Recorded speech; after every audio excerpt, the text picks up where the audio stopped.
Johnny Fontana, Real World INFJ, back with another video.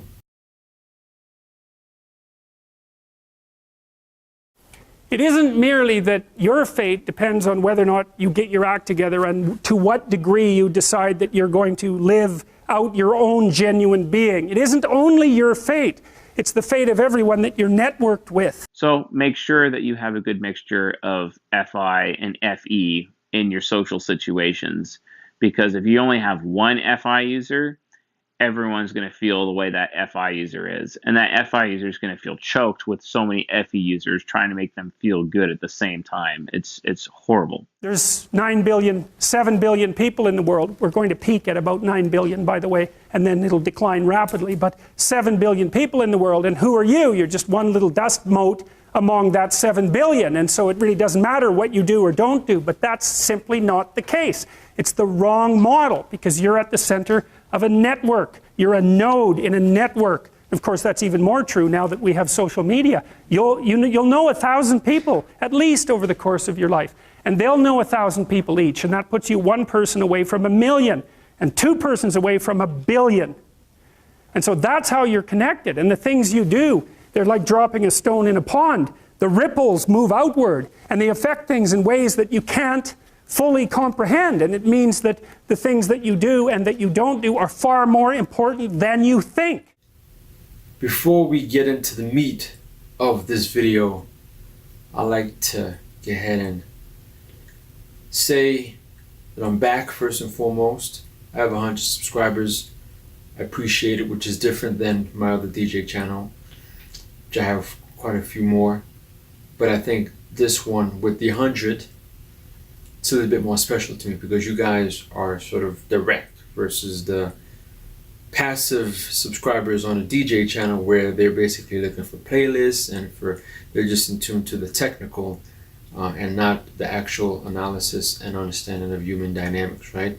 Whereas the 100 subscribers, even though you're smaller, which is what I want, you're a little bit more special because I can target you. Extroverted feeling is basically when an FE user is using it, it basically is the function that allows somebody to kind of feel the feelings of other people, especially FI users, and absorb those feelings. That causes these individuals to become really caring. They're very outward with their caring and not so much inward.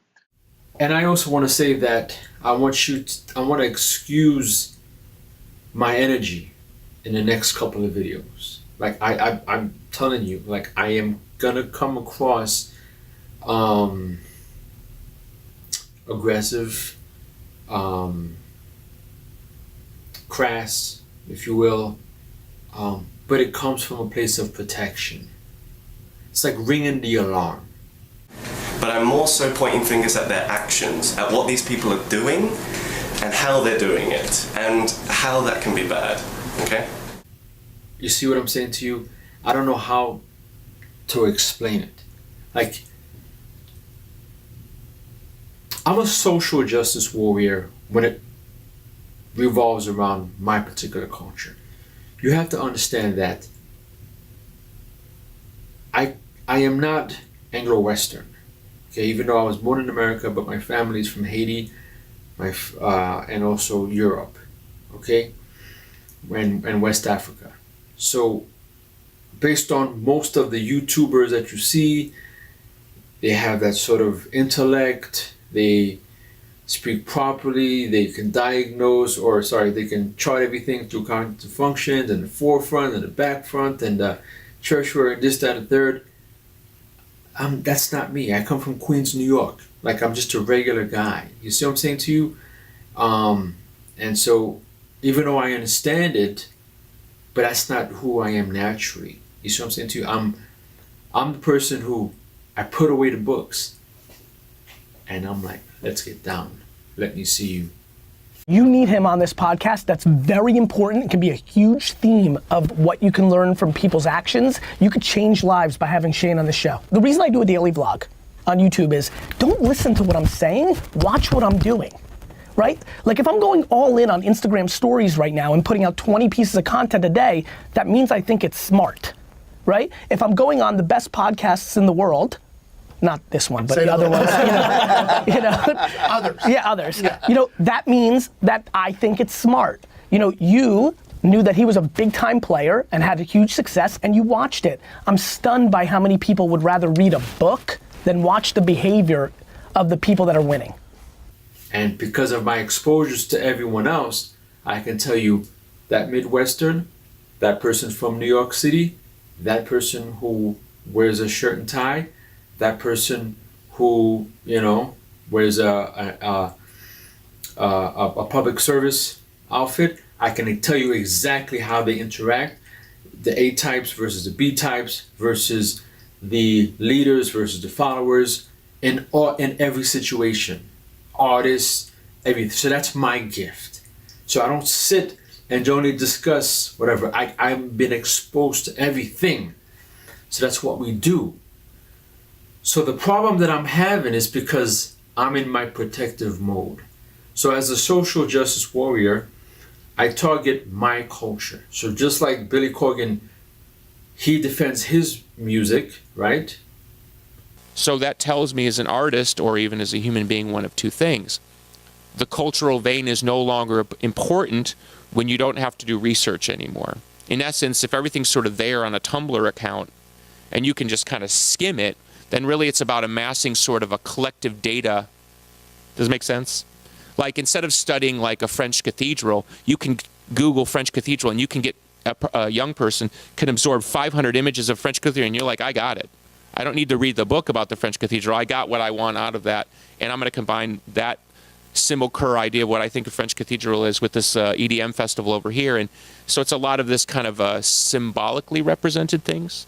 So if that's and I'm actually being very deferential, if that's a new thing, meaning that's the new thing that's going to be the thing, well then that basically means that what was an artistic movement expressed generationally, generation after generation for 100 years is dead. And that the new communicating artist or artist to peer is totally different, which means a person like me is totally out of my depth because I can't move at that speed because I really want to sit there and read the book. Just like breakdancers, okay, hip-hop, b-boys, they protect their culture. I have to kind of like stay within the realm of how I lived it when I was young and how I'm going to portray it to the people. And then I allow the young people to take it any direction they need to take it. And all I'm going to do is guide them to make sure that they keep it within the essence of the culture. I'm not going to stop creativity. But I am going to scream on y'all when y'all do something that's out of line with the culture and the people and how it should be represented. Which is why OGs can be a pain in the ass to the youth sometimes. But it's not that we're trying to stop young people. We're trying to make sure that along the lines of the moves that you're making with it, we're going to keep insinuating that you do not forget where it came from and why we do it, Someone like me, I'm also into dance music, house music. I fight the battle within that culture in order to protect it and everything else that I'm involved in. So I have like different circles that I'm fighting, right? Different battles. So I'm fighting the battle within within MBTI. But it's not an ongoing battle. I mean, it is, but it's not like I'm going to wake up tomorrow and be thinking strictly MBTI. I move on, to different. So when I'm at work tomorrow, I'll be battling work-related. You see what I'm saying to you? So my mind is always going, but it's all social. And the problem that I've been having, and I've told you before, this whole self-help economy, it's bothering me. And people don't understand the bigger picture. I see future. I understand. I make connections. And the problem that I'm having is that we see the book. We read it. We flowchart it. Everyone gives us the cognitive functions. Everyone understands. But then when I'm like, put away the books.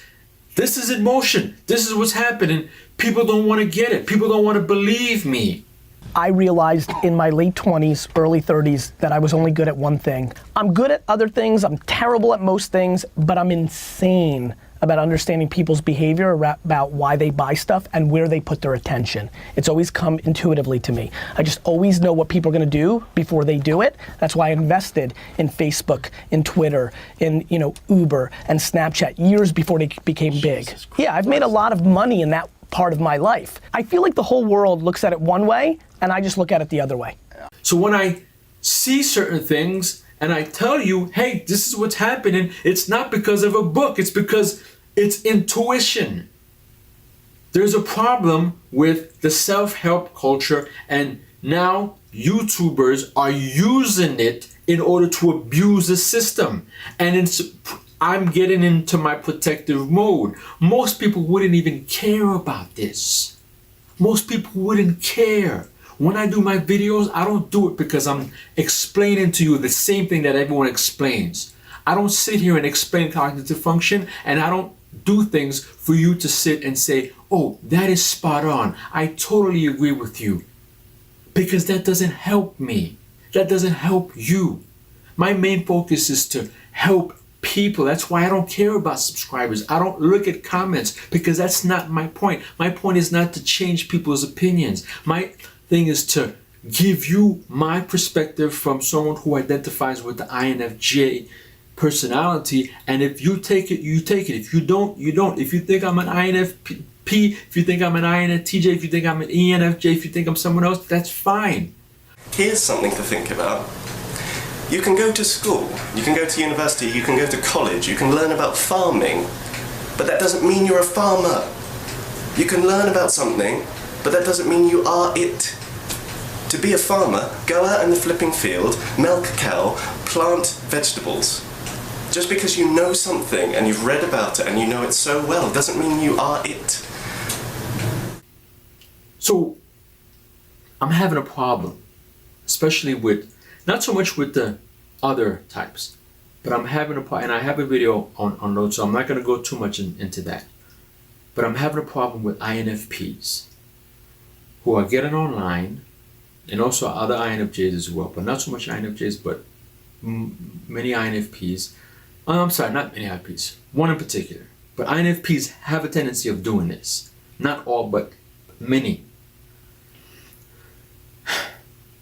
All they do is they think that they know the INFJ.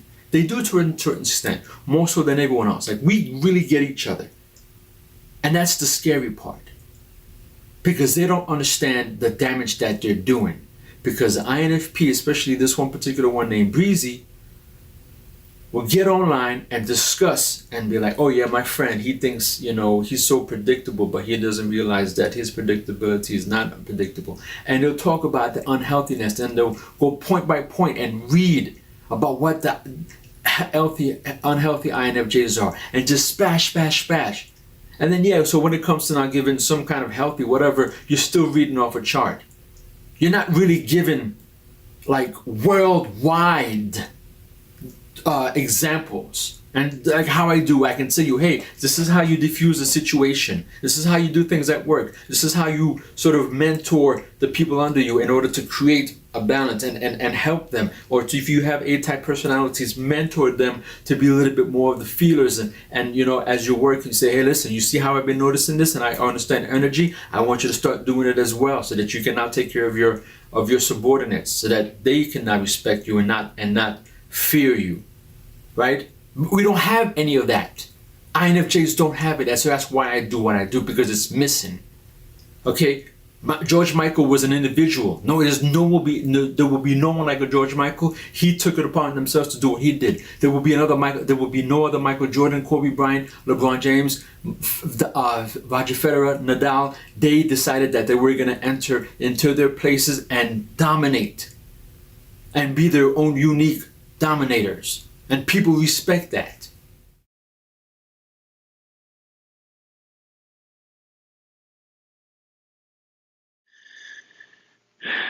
One FI user walks into the room. If that FI user is feeling bad, the entire room feels bad, because all the expert feelers are literally absorbing all of the feelings from that one person, and then the entire room just starts feeling bad, and it's an emotional disaster, basically. But you have this INFP, and the INFPs have a way of doing this because of who they are. And I'm not here to bash them, but I'm saying is that it's a problem. So I need to bring it out. And then I commented on his thing. It's like, listen, all you're doing is you're listing unhealthy. Because remember, INFJs, we don't want to reveal our secrets. We're very private people. So what do you think? The last thing we want is for you to now, especially those who know us better. If the ENT doesn't, it doesn't matter because ENTPs don't really know us and can't really hurt us like the INFPs can. So the INFP will list. And then now you have other INFJs, other broken INFJs. They'll go in and be like, oh, I've been feeling like this and I get you and you get me and then whatever. But they stay in that space. It's being reinforced. And then when I comment, I say, listen, INFJ, the true INFJ, the real world healthy INFJ is not going to come in to an INFP's video discussing the unhealthiness of an INFJ and post an agreement. And the opposite of that would be having a lot of FI users and one FE user, because all those FI users are using their TE to try to make everyone in the room smart, and the only person who can actually have a handle on logic is that FE user. And that one FE user, you're hoping that that logic is actually higher up in the slots instead of on the lower side in the ego. Otherwise, it's just going to turn into a disaster. I will not, because I will not let you know that I've been hurting, because that's not what we do. We're not going to let you in. So if I'm not going to let you in, why would I come onto to your post and say, yeah, I've been hurting? Because then that leaves me vulnerable. You know, helping these fellow FE users is extremely tiring because they take it so personally, and then it gets their pride and gets involved. FE users have major pride issues. You know how the modern idea is you're supposed to accept yourself. I think that's an insane idea, by the way. Really, I can't think of a more nihilistic idea than that you're already okay. It's like, no, you're not. And the reason you're not is because you could be way more than you are. And so what do you want to be? You want to be okay as you are? Or do you want to strive towards what's better? The thing is that there isn't any difference between conceptualizing the good and being judged. Because if you're going to conceptualize the good and move towards it, what you have to do is separate from yourself all those things that aren't good and leave them behind. And one of the things that's really appalling, I think, about our modern world is that we're rejecting the notion of qualitative distinctions.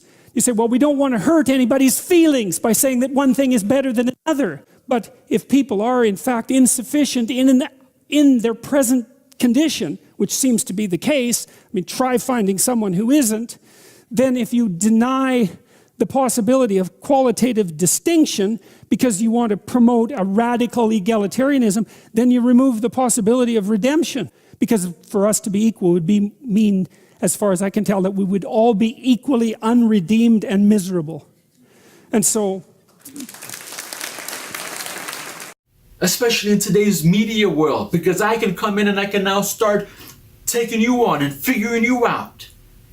If I want to be so manipulative. Say that 3 times. See, I'm having fun too. Right? I mean, you know what I'm saying? We have fun. Manipulative. Okay. Let's be serious now. I want to say it, but I'm not going to say it. No. But you see, we're having fun too. Social norms are changing at a speed that we've never seen before. So this amplification of everything is what I want to focus on right now. It is stunning to me how doing a good deed now travels to such a greater length than it ever did before. To me, if you took anything away from my talk before I go into the Q&A, I want you to understand the following. Somebody is always watching now. There is no interaction that you're having ever again that is just between you and that person. And let me tell you why I want you to think this way. Though that may be true, right, because it becomes he said, she said, though that may be true, If you switch and live the mindset that I've been living for the last 7 years, I really believe that a lot of good things will happen for you. If you actually believe that every single thing you do is actually being documented, is actually going to be recorded, is actually being watched, a miraculous thing happens. You change your behavior. And what happens is you start having momentum of positivity. I believe that karma is practical. I believe that doing the right thing is always the right thing. But here's the thing. It's like, and it pains me. Because then I'm like I showed you before the video, right? With Jerry Ward. One more time. That group, that support group, that forum, whatever it is about health. It's about fitness. What happens in these groups is one person says, well, you know, I messed up my diet, I did this, this, this, and this, and they laugh about it. And they'll say stuff like, you know what, oh, well, it is what it is, whatever. Well, what happens is another person jumps in and says, oh, well, that's okay because, you know, last week I did this, I ate a whole chocolate cake and I binged for 3 days and I vomited. Like, I'm reading things and it's like they have eating disorders, poor association, poor relationships with food. I'm like, what the fuck? And when they get together, all it does is make for a melting pot or a perfect storm of people to support one another's failures, as well as eating disorders and inappropriate relationships with food.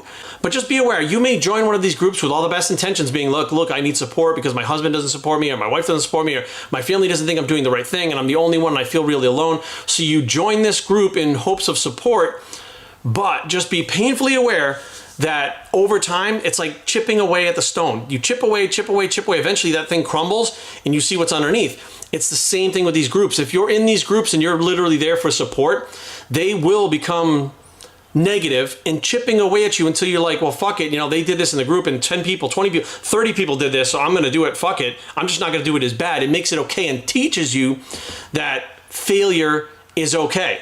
Failure is part of the process, but failure is not the goal. It's not the goal to fail. Okay, because I'm in the fitness industry as well. So he notices it as well. And he's like, why are we people just, instead of now moving away from that, we're having people reinforce it. And it's moving on to now this whole personality development thing within the MBTI community, and FP and INFPs are not actually helping. And then when I commented and I made my comment, he came back and says, oh, well, you know, you shouldn't be posting if you don't like my videos because I'm actually helping. And then I have low FI and this, that, and the third if I'm upset that what he's doing is right. And he's like, I wasn't going to respond to you, but, you know, therefore, and if you don't want to watch my videos, then I'm going to block you and then bye-bye.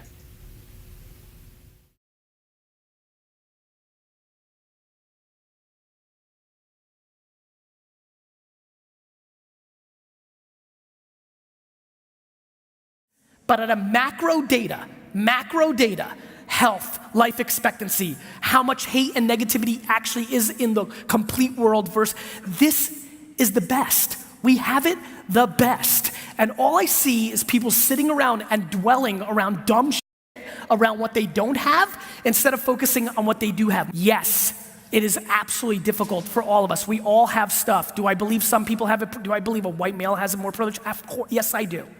Here's my problem.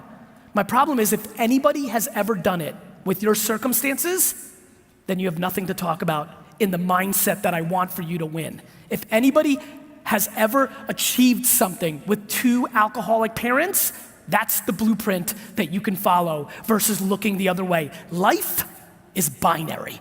It's either offense or defense. You are either sitting in your seat right now on the offense or you're not. There is no fucking half pregnant. There's no in between. You're either this or that. You see what I'm saying to you? And I'm telling you, INFPs, not everyone, not all, but they have a way of not being so intrusive, but indirectly. I'm not saying it's passive progression. Okay, it's just their way of doing it. But when they want to get to know someone like me, because remember, I'm not like everyone else. So my interaction with INFPs is different than someone who's more like less, okay? Because again, remember, I wasn't always like this. I'm a product of my environment. I grew up in so many different countries. That's what we do, right? Think about it. You connect the dots. We are external, okay? I'm very bad with remembering things and my keys and stuff like that, but I feel energies. So I absorb all these energies. Absorb. When I'm around people, I mimic them. And I remember all the mimics. So when I was in the Marine Corps, okay, I mimic that, okay? And I remember that, so I can do it, okay? When I'm in the people I'm around right now, that's how I am. When I was a police officer, I was really mean. That's why I had to leave, because I couldn't deal with a lot of A-type personalities. It stressed me out because I'm not an A-type personality type at all. I'm very low-key. I will stand in the corner when I go to a nightclub or when I go to a party. I'm in the corner. I'm not talking to anyone unless it's one person that we're having a conversation, and if that person goes away, I'm like, bro, so I have to go outside. When I was a kid, I used to go into the closet room or I used to dance, do my thing, really quickly as a dancer, because I was a dancer, and then I would go and find myself in the coat room. Not because I was distressed or depressed, it's just I wanted to be alone. That's just who I am naturally. Whenever you're doing like an event or something, or you have your family, you want to make sure you have a good balance of FI to FE users at all times. That way it just doesn't turn into like a huge depressive mess or a guilt fest, which it can easily do. So what I'm saying to you is that when I see these comments, it hurts me, because then I'm like, why are you constantly because it's him. He's doing these videos, and he's doing these other videos about his friend, and he's how he's saying, oh, you guys are sneaky, but you're not sneaky, and you have your shells, and you do this. I have the video, and I'll discuss that again. But it pisses me off, and the INFPs, they have a way of not coming directly at you. Like an FI hero, they instantly know how they feel about everything, and you wouldn't even know it, but they're silently judging you to your face, and they keep it all bottled up inside because it's an introverted function, but they always are aware of how they feel about you or anything else. They may not share it because they may believe, well, it's not good if I bring this up right now, because then he'll start thinking some things, and then I'm going to feel bad, and then it's just going to turn into conflict, and I don't want to have this conflict. This is going to take me out of my comfort zone, or this conflict is not something I want to do right now, so I'm not going to do that. So I'm just going to feel the way that I feel about him without actually saying anything. At least I have extroverted feeling to be able to find other FI users and use my FE to absorb their feelings and just straight up ask them how they feel about this. And because I'm an SI user, I can remember that over time, right? We'll talk more about that later. But I can remember their reaction over time and actually plan my interactions based on how this person would typically feel, how an FI user in this situation would typically feel, right? They'll try to figure you out and try to figure you out. And sometimes they're relentless at that, to the point where sometimes they'll actually solicit and give you books. Like I know someone who gives someone a book, you know what I'm saying to you, on how to do this, on how to do that, because they're constantly trying to figure people out. So yes, for me it's like very upsetting. And it's like, stop trying to impose and trying to think that, and if you watch his videos, it's like, oh, I'm going to help you because I know you. Oh, I know this. And they think they know us, but you're not realizing that the way you're doing it, it's not helping us. It's the same thing that happens with like self-help seminar junkies, right? They feel high because of a program, but they didn't actually gain a skill set. They didn't actually gain anything tangible and lasting, and then they have to keep coming back, and there's no real growth, right? But that's the easiest way to teach, because you can do things that are politically correct. You can do things that can be shared with friends, right? Mainstream advice, no one's gonna frown on it. No one's gonna think you're weird because of it.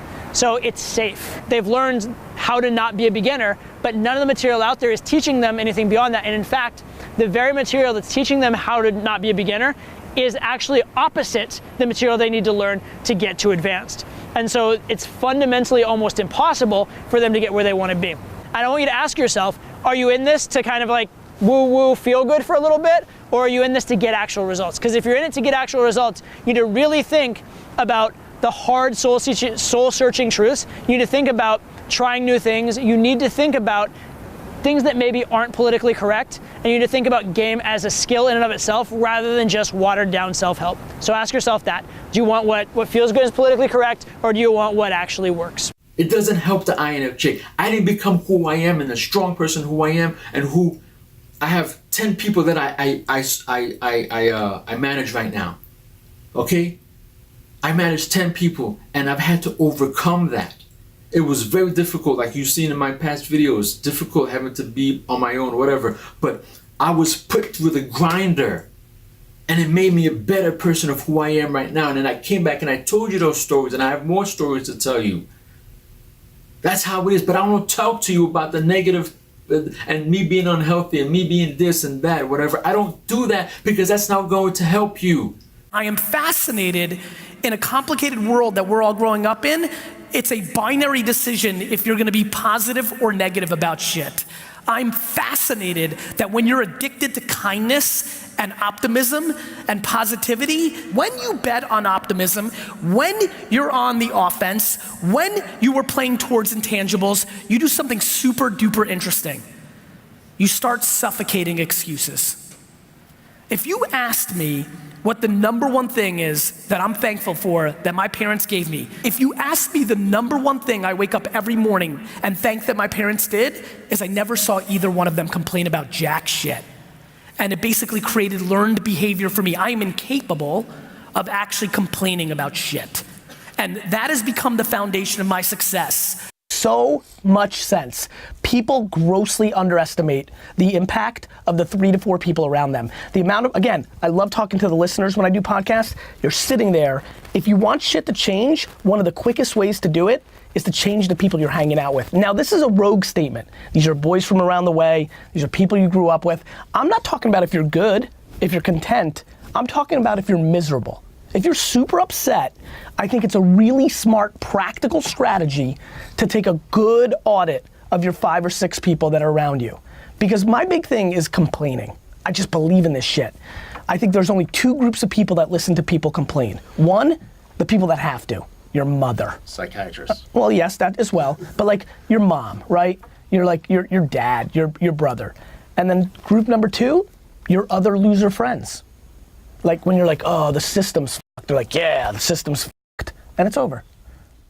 But the INFP, they do that to themselves. Bear your burden properly and to live forthrightly in the world. Well, what Solzhenitsyn figured out, and so many people in the 20th century, it's not just him, even though he's the best example, is that if you live a pathological life, you pathologize your society.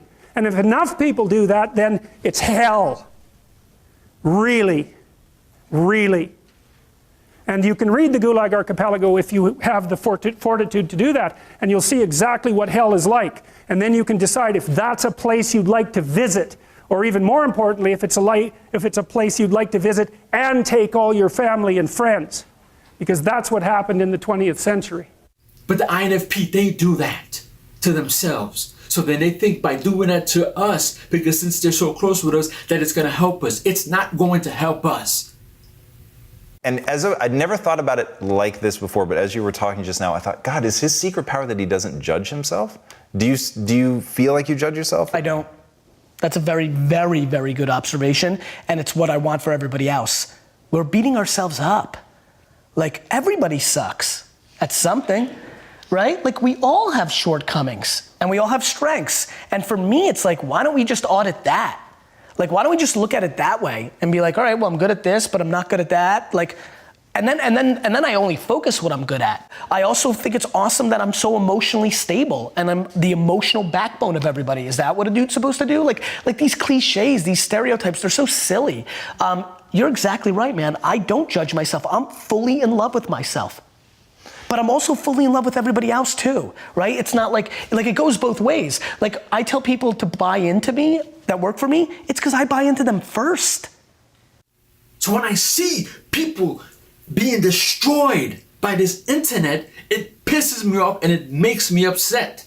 And the INFP, this particular one, I'm not calling everyone out because I don't want to do that to everyone, but those who are doing that, because I don't care about the ENTPs because you're not family. You're just distant cousins. You're like neighbors. But the INFP, those who are relative, are cousins, are brothers and sisters, don't do that because you don't understand that by airing out our dirt, it's making us more vulnerable and it's reinforcing negative behavior. Because the only way you do this is because you're trying to figure us out. And by you trying to figure us out, you're just putting it on paper. But you don't realize that it's very sneaky. It's very weasel-like. And it's very distrustful or stressful to many of us. And it's not about low FI or low this, whatever, no. I I manage 10 people. 10 people. Right? But at the end of the day, even though I manage 10 people, there are 30 people under me though, that are indirectly under me. So what I say goes. So my job is to mentor individuals. I have to give instructional courses on certain, on different, this and that. I have to maintain a standard. I cannot be the one that's chasing every squirrel and being mean, whatever. I have to be the cool one who sets standards, but at the same time, when you come see me, you know that I'm not going to treat you any less of a person. Because I'm going to be the one who actually fights for you and who asks you, how's your day? And make sure that you're good. And if you have money, you need money, I'm going to give you the money and not even ask for it back. But at the same time, I will fight for you. And if I see that someone is putting your dirt on the floor, I will sit and I'll tell that person that they need to stop. And by you having the nerve to say that I have low FI for being upset, that I see that my fellow NFs are upset and they're being reinforced, their negative traits are being reinforced, you want to stand that? It isn't merely that your fate depends on whether or not you get your act together and to what degree you decide that you're going to live out your own genuine being. It isn't only your fate, it's the fate of everyone that you're networked with. First of all, it's insane the fact that I'm speaking to a camera and I'm worried about other people who I don't even know. That's insane. But the same energy that you're using to think that you're helping, I'm telling you that you're not. Because you are imposing your own self, whatever, onto others because you think that we are like you when we are similar, but we're not like you. To me, this is not about the semantics. This is about the binary mindset of winning or losing in life. Everybody's looking for excuses. You responding in that comments of, but what about this, but what about that, but what about this, fuck that, or I need more time, or people will need more time, or this is unfair, or what about wiffle ball, or escapism, or family time, or excuses. If you want to achieve what you want to achieve at the highest level, this is a binary game. Either you're in the yes, I will figure this out business, or no, this won't work because. Too many of you are stuck, fucking stuck, in this is not going to work because. You're still bitter, you're upset. You're still upset that girl broke up with you. You're upset, that's why it's not happening. You're upset because your parents didn't have any money and you have to pay for it yourself. Like, you're upset. And you're in the, I can't have this work out because you actually got upset that the number was 18 hours a day you have time to do instead of realizing that's not what I fucking gave a fuck about. It's just maximizing what you can do while you're awake. So whether you're sleeping 6, 7, 8, 9, or 10 hours, that's fine. I'm just interested in what you're doing in the 14, 15, 16 hours you have to do something about it. But what I'm way more interested in is why do you have so much poison in you? Why do you have so much negativity in you? Why are you losing? Why is that your mindset that as soon as you see anything, forget about my content, I'm a little bit weird dude. I went out and looked at what you did other places. You're just in the no business. You're in the defense. You're in the I can't because business. And that's a fucking losing game. So please use this little backseat rant to figure out what's inside of you that's making you go there and fix that. Because all my content, all these courses, all your business ideas, all your wants and ambitions aren't gonna mean jack shit if you don't fix that. And the thing is, INFJs don't have any other INFJs to go to. You realize that? That's why they're limited to just other people who give other INFJ advice but have no idea because they haven't really met an INFJ. I'm out.